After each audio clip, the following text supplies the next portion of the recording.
When the will was read, everybody figured she'd been crazy when she wrote it. And that included me.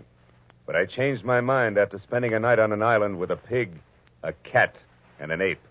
Because in reality, they were people. From the pen of Raymond Chandler, outstanding author of crime fiction, comes his most famous character as CBS presents The Adventures of Philip Marlowe.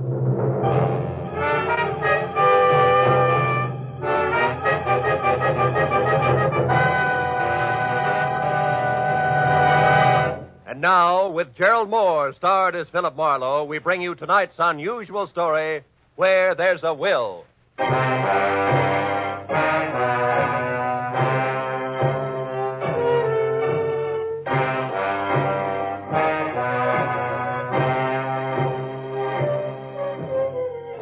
had spent the whole day on a noisy job which had concerned itself with a lot of people who talked a lot and said nothing. When I finally locked up my office for the night, I was worn out. As I drove slowly along the street, I was glad to be heading for home and a little peace and quiet. At least that's what I thought. But when I pulled up for a full stop sign, only a half a block from my apartment, something happened which brought my little dream of peace and quiet to an end. The car door opposite me flew open, and something mighty excited jumped in. I'm being followed. Drive on, please. The law? No, please drive on. Okay, lady, get a good grip on the upholstery.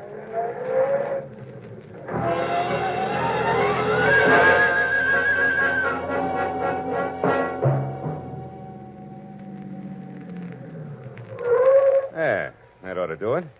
Now, what's the... Say, you look a little pale and beautiful. I'm always pale when my heart's in my mouth. Well, then why don't you swallow once, take a deep breath, and tell me who was after you? There isn't much to tell. He was a nasty little man, that's all I know. So thanks for making like Barney Oldfield, and good night. Hey, not so fast. It's impolite to hitch and run. Look, mister, right now I'm up to my earrings in trouble, and that leaves very little time for small talk with strangers. Even nice ones.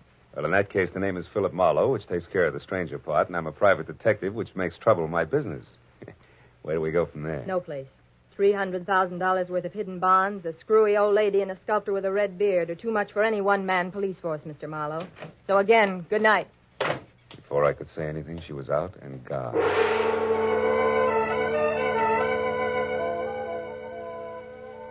There was only the heady scent of taboo in the air, and the memory of a gorgeous profile with jet black hair and pale blue eyes.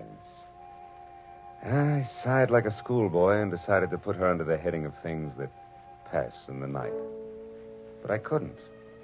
Why, out of all the cars in Los Angeles, should she have picked on mine?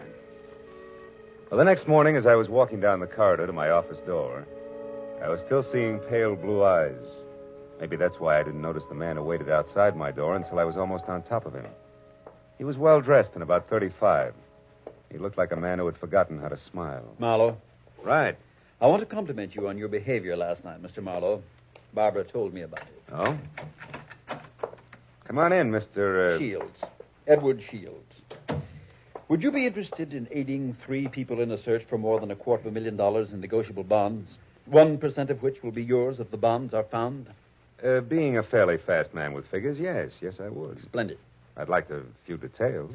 Well, Mr. Marlowe, my aunt, Bernice Mayhew Shaw, died, leaving her entire fortune to charity, with the exception of the bonds I mentioned. Those are to be divided equally among 3 of us, the sole heirs, if we find them within 24 hours. That sounds like something you dream about after a midnight snack of pizza and pig's knuckles. Perhaps. But you didn't know my aunt. Beside myself, the beneficiaries are Barbara Haynes, the girl you met last night. She was Aunt Bernice's personal secretary.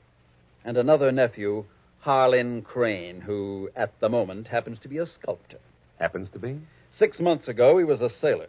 Before that, a writer, without even a rejection slip to his name. My cousin is irresponsible, impetuous, and completely self-indulgent. The will itself, Mr. Shields, what are the exact conditions? At precisely noon today, the 3 of us are to meet with Luther Willard, my beloved aunt's lawyer, who will give us each a large sheet of tissue paper covered with specific markings. Individually, the sheets mean absolutely nothing. But combined, one over the other, the transparent sheets form a coherent map to the location of the bonds. But why all the intrigue? My dear departed aunt had a peculiar sense of humor. In addition to this, she was never particularly fond of any of us. She was sure that our individual shortcomings would make cooperation among us impossible, even for so short a period as 24 hours. And the fact that a man followed Miss Haynes last night convinced you that there was something to that, huh? Convince me? No. He may have been nothing but a purse snatcher. Nevertheless, I do feel that to play safe, a fourth party, a custodian of the map, so to speak, would be advisable. That's fine. When do I go to work, Mr. Shields? At noon, at the lawyer's office. However, I regret that first you must be approved by the third heir. I don't like to ask this, Mr. Marlowe, but would you mind very much calling on my cousin, Harlan, personally? Not at all. As a matter of fact, I think he might prove very interesting. Yes, I'm sure he will. As interesting as an ape in the zoo. I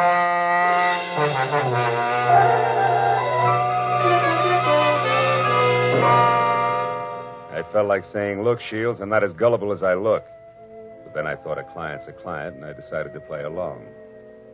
Harlan Crane, 6 foot, red-bearded giant, talked as he worked, wielding a 10-pound sculptor's mallet like it was an 18th century quill.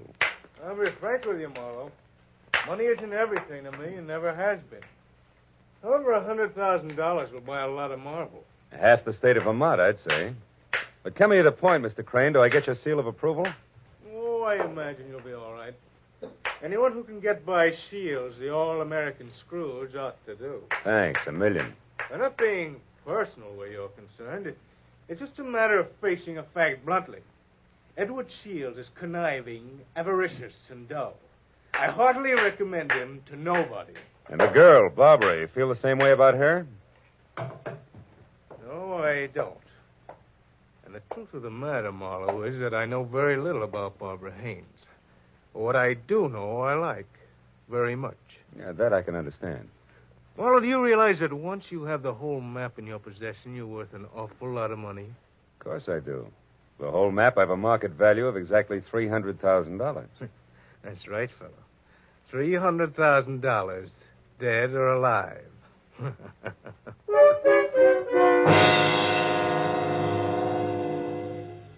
I know it was small of me, but I didn't exactly see the joke. And things got less funny as time went on. Later, as me and my trio got off the elevator at the lawyer's office, old Luther Willard, Aunt Bernice's attorney, was waiting for us, so excited he could hardly talk. I've been held up. What? Yes. A little man. He wanted the map. Little man, dark complexion? Yes. Had a scar on the side of his neck. Are the maps all right? The maps? Oh, yes, they're all right. Now, wait a minute, everybody. Give him a chance. Mr. Willard, tell us exactly what happened. This is Mr. Marlowe. We told you about him, Mr. Willard. Of course, yes. Come into my office. You see, I was putting some papers into my safe when this little man stepped up behind me and demanded the maps. Were they in the safe? No, thank heavens. Make yourselves comfortable. The please. maps, Mr. Willard. Where are they now? Well, right here, where they were all the time. Here under the blotter on my desk. Clever of me, wasn't it? Wax seals, still intact. I'll take all 3 of them right now, Mr. Willard. That is, if there are no objections. All right, then I guess we can be on our way. Hold on, Mr. Marlowe. There are still 2 things you people must know. First, in the event the bonds are not recovered within the 24 hours, I am instructed to open another sealed envelope, which I'm happy to report is kept in my bank vault. That envelope contains a complete and simplified map and is to be turned over to a designated charity. And second, if any of you die before the allotted time is up, the bonds are to be divided among the surviving persons. And if none of us survives, Mr. Willard? Why, in that case, the bonds again go to charity. You see, Harlan, your aunt was a very generous woman.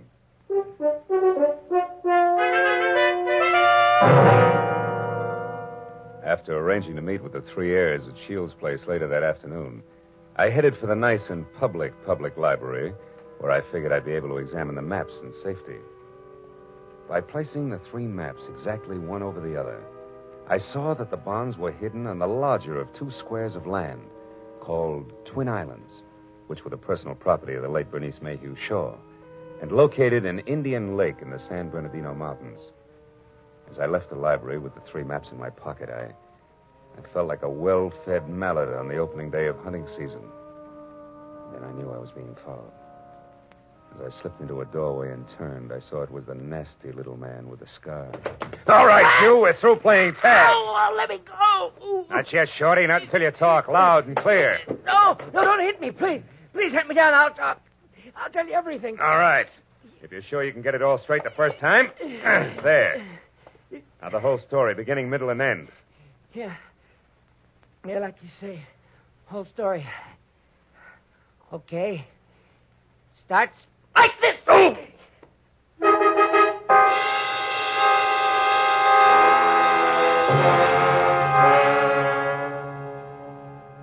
By the time I figured out that it had been the sawed-off end of a broomstick that had slammed my stomach up against my backbone, the little man was out of sight.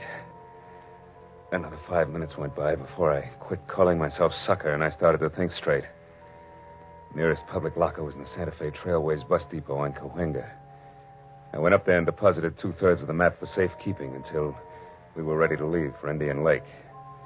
And I found a telephone, and a half a dozen calls later, I knew that a caretaker named Jumbo was the sole inhabitant of Twin Islands, and my last call was to him. I wanted some kind of a welcoming committee ready for us. When I left the phone booth, it was only 1 o'clock. So I returned to my apartment where I figured I'd rest until 3, when we were all to meet at Shields' place. But that was my second mistake. Because the moment I closed my apartment door, I was positive I wasn't going to get much rest. I had an unannounced visitor. Yeah, you look surprised, Mr. Marlowe. I am. I didn't recognize you at first without your broomstick. Yeah, I traded that in on this .22 target pistol here. It's more expensive, but it's better. Makes me as big as you are. Maybe bigger. Yeah, but how much does it do for your personality? Quite a bit. Gives me poise. And poise gives me manners. So in asking for that map in your pocket, I'll even say please. Come on, Marlowe. I won't say please twice. No, I don't think you would. Here. Thank you. Now, before I go, one more thing. The hall outside here is straight and narrow, right to the stairs, and that makes it fine for shooting. So after I step out, don't do anything rash. For a while.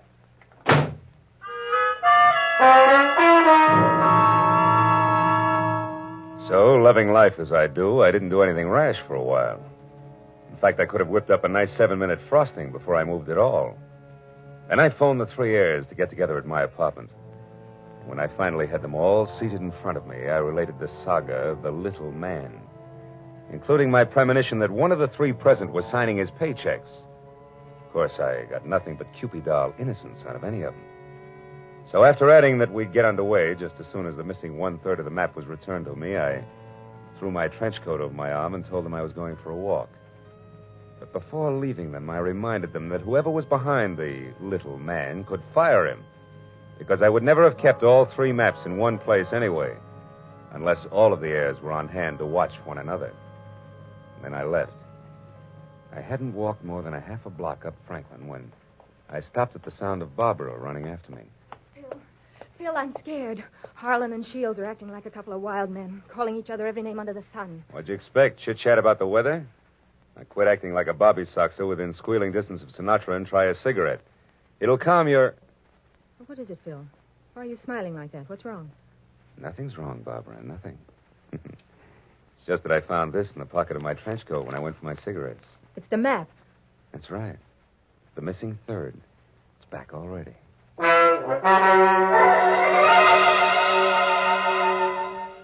When that missing 3rd part of the map turned up so fast, I figured the heirs had decided to play ball. But I made a mental note to keep my eyes on them anyway. At 3 o'clock, I went to Edward Shields' hillside house in Laurel Canyon for the scheduled meeting. Shields wasn't home yet, but Cousin Harlan was there, admiring the view. Barbara showed up a few minutes later in a convertible, and Shields arrived last by cab. It finally began to look as though we might actually start out all together. Well, I see we all arrived, safe and sound. Yeah. Disappointed? Only by your clumsy attempts at humor, Harlan. Stop it, boys. Let's get started. Phil, have you looked at the map? Where are we going? To Indian Lake. It's a 4-hour drive, so if you're all ready, I suggest we get started. Very well. I'll go up to the garage and get the car. So Aunt Bernice hid the bonds in a roost at Twin Islands, eh? Well.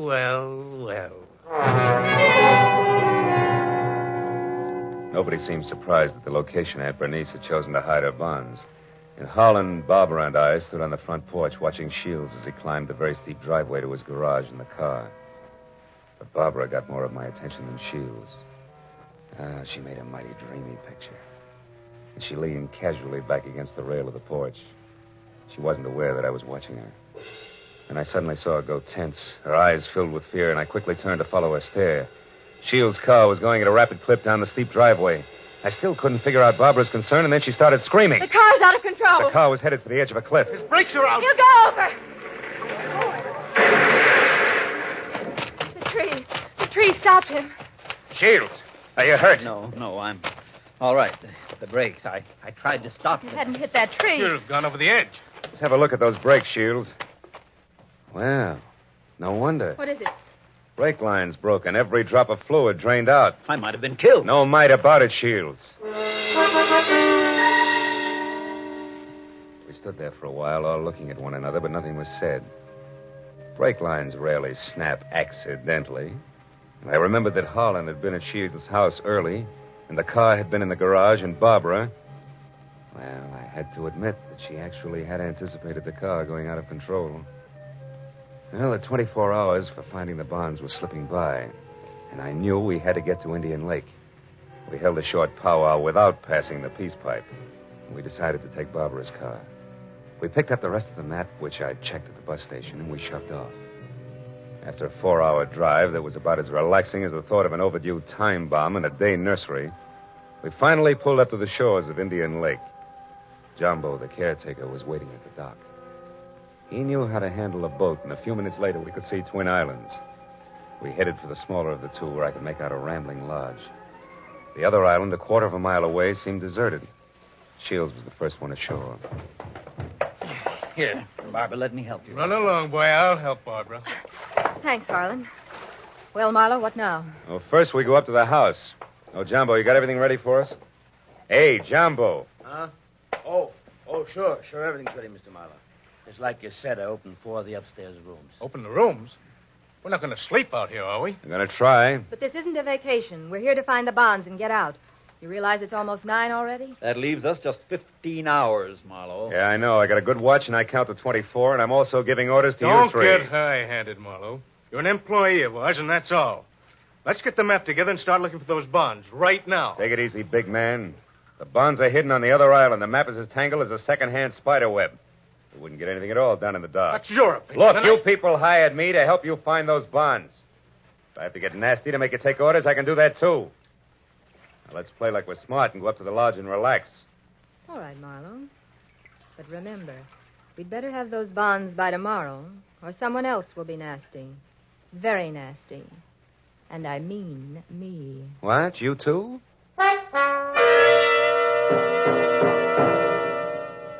Getting the 3 heirs settled down at dinner table was quite a chore.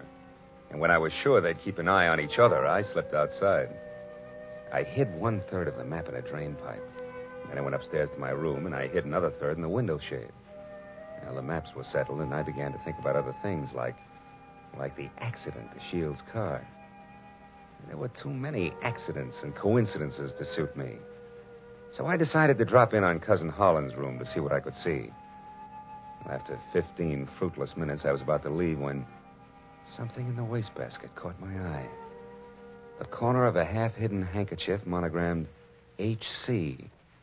I had just picked it up when I saw Jumbo standing in the open door. That handkerchief there in your hand. That blood on it? No, it looks more like brake fluid. And in this case, it's practically the same thing, huh?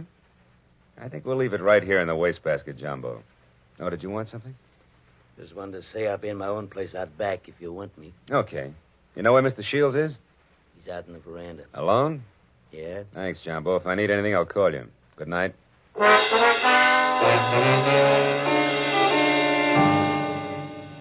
Shields. Oh, it's you, Marlowe. What's wrong? You sound like a man expecting trouble. I was nearly killed in my car this afternoon, and I don't think that was the end of it. Yeah, and don't stand too close to high windows. Thank you. It's comforting to know that I am not alone in my suspicions. Maybe, How are you betting? On the beauty or the beast? Don't be absurd. I hope someday to marry Barbara. Yeah? Well, a guy might be beating your time right now with a sculptor's mallet. You may be naive, Mr. Marlowe, but Barbara isn't. I saw them just a moment ago walking down to the boathouse. Harlan's galloping after her like a half-baked idiot, as usual. But if Miss Haynes prefers me, what can he do about it? There was an answer for that, but it seemed a little obvious under the circumstances. Well, a few minutes later, Shields went inside, and I made a beeline for the boathouse to water down a certain hot-headed sculptor named Harlan. When I got within earshot, I knew I'd be as welcome as whooping cough at a glassblower's convention. So I stopped and listened. Barbara, darling, I'm falling in love with you. You know that, don't you? Let me hold you close. Harlan, Oh, Harlan. This is real, Barbara. For the first time in my life, I'm truly in love. I want to do things for you, make you happy. Please wait. I'm not completely free. There are still ties with Edward, you know. Shields. That fat, stingy Babbitt. He's no man for you. Why, if he so much as touches you from now on up... Wait a minute, Barbara. Marlowe, you cheap, snooping eavesdropper. He's dropping some minor vice compared to some of the shenanigans going on around here. Just what do you mean by that? A word to the wise is sufficient. You, I'll give a few more. Now, somebody's trying to cut our little triangle down to two sides before noon tomorrow. What I've seen so far I don't like, so I'm warning everybody. Just what are you accusing me of? Why, Harlan, stop it. Don't be a fool. Will you cavemen control yourselves until those bonds are found? Come on, Harlan, let's go in. Good night, Marlowe. Don't get your head caught in any transoms.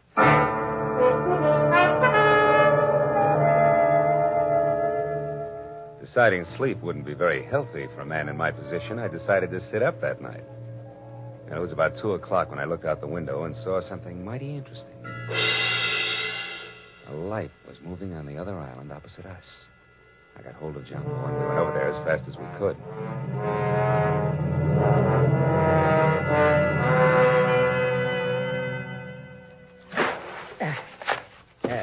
We're beach. That light's dead ahead, Mr. Marlowe. Looks to me like it's up on the picnic shelter. Yeah, I'll see you later, Jumbo.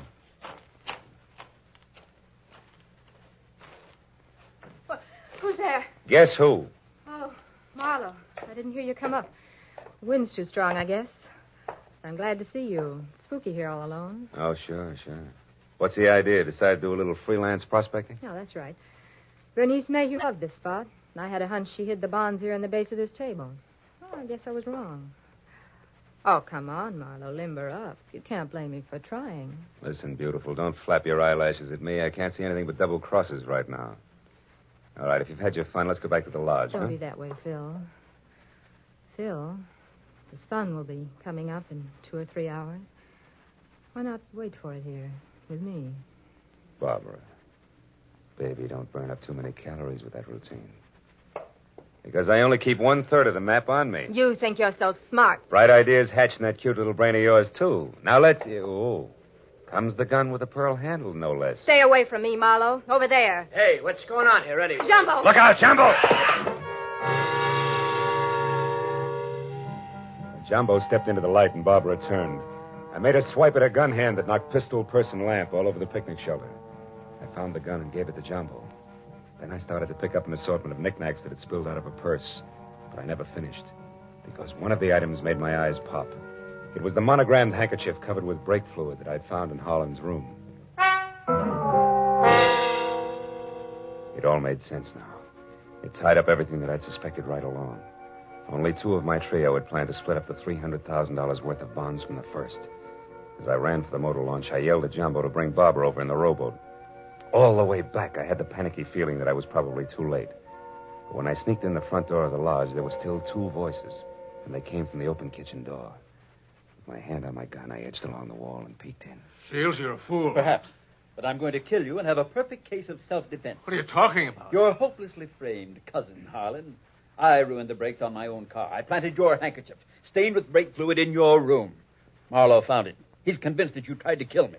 He's also convinced that he was brought into this whole thing by coincidence. He doesn't know that he was deliberately involved in our search for the bonds, just so he'd make a reputable witness. You're out of your mind. Not at all. I'm going to kill you and say it was self-defense.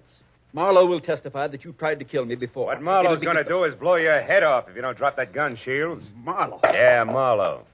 Who knows he wasn't brought into this thing by coincidence, but has stuck around to see the fireworks and who almost saw them just now. Bill, what's happened? Barbara, couldn't you hold Marlowe on the other island? You Shut up, Shields! Barbara's little mistake was that she should have gotten rid of Holland's handkerchief after she took it out of his room so he wouldn't see it. Barbara, I don't understand. You planned all this with Shields against me? Well, I did in the beginning, Harlan, but I changed my mind when I fell in love with you. I let Marlowe find the handkerchief in my purse. I wanted him to stop Edward. Oh, darling, don't you see... Come on, Miss Bankhead. Cut the dramatics. The show's over. Let's have it straight, huh? All right. We might as well if we're going to find those bonds before it's too late. Edward and I did plan it. We even hired the little man who tried to get the maps from you. And when that didn't work, you planned to get rid of Holland and split the $300,000. So we failed. So what? We're right back where we started. 100,000 apiece. Now let's go find those bonds. Not so fast, beautiful. What happened to Holland just now was a little more serious than a hot foot. It was attempted murder. He can slap you two in the jug this minute if he wants to. But I'll leave it up to him. Okay, Holland, what do you say? It's your move. No. I've got a better idea. Marlowe, 1/3 of that map is mine. Give it to me. Okay. There it is. Harlan, what are you going to do? Harlan, no. Don't burn it. There. Now we all lose. Now none of us will get the bonds. That's probably how Aunt Bernice wanted it anyway.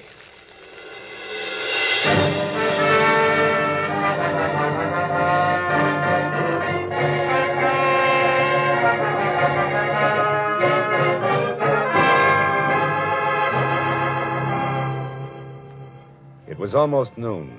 I was standing on the veranda of the lodge, and a scrawny old crow was perched up on the roof. I saw Barbara and Shields quietly pull away in a boat with Jumbo. And I saw Holland lumbering off to the far end of the island to sulk.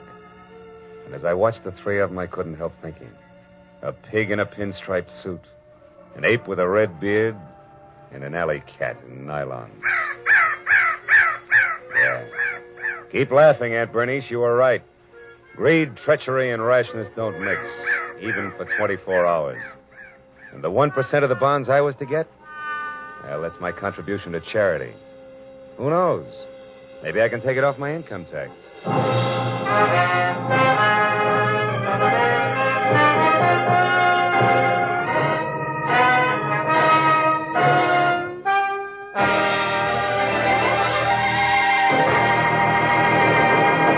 The Adventures of Philip Marlowe, created by Raymond Chandler, stars Gerald Moore and is produced and directed by Norman MacDonald. Featured in tonight's story were Mary Shipp, Parley Bear, Don Diamond, Ted Von Eltz, and Wilms Herbert. The special music was conceived and conducted by Richard Orant.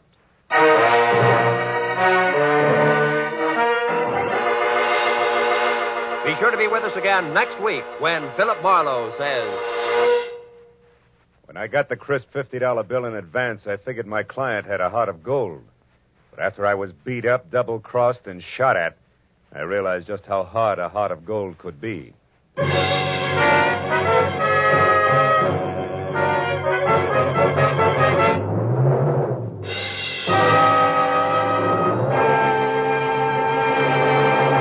Raymond Chandler, Dashiell Hammett, John Dixon Carr. 3 great names in the world of mystery and thrills. 1 down, 2 to go today on CBS.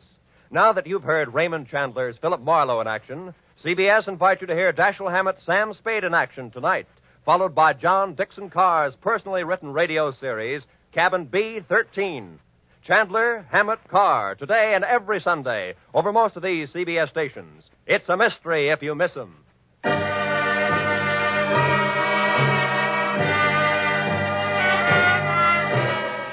Roy Rowan speaking for CBS, the Columbia Broadcasting System.